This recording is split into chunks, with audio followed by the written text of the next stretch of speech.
Magluto naman tayo ngayon ng meatball soup. So mag-start na tayo. Let's go! Unang-una, maglagay lang tayo ng 3 cups of boiling water dito sa ating pot. Ayan. Maglagay ulit tayo. Ayan, mas magandang kumukulo na. Then, ilagay na natin yung 3 cloves ng garlic. Then, lagay natin ng coriander roots. Then, lagyan din natin ito ng asin. Then, sugar. Seasoning. And then, lagyan natin ito ng light soy sauce. Yan. Haluin lang natin ito. At lagyan natin ito ng carrots.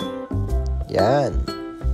Then, lagyan natin dito yung ating meatballs. Ang ginawa lang natin ay binilog lang natin ito at nilagyan ito ng glass noodles at saka mga pampalasa katulad ng seasoning. So, ayan. Haluin muna natin para hindi magdikit-dikit. Then, pag kumukulo na, ayan. Kung nakikita nyo, kumukulo na siya. Ilagay na natin dito yung enoki mushroom. Yan. Napakasarap na soup niyan. Next, ilagay na natin dito yung ating napa cabbage. Yan.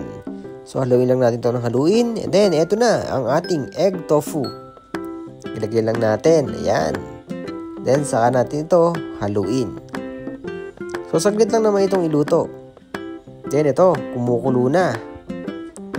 Kumukulo na yung ating masarap na soup. Then, lagyan natin ito ng spring onion. Yan.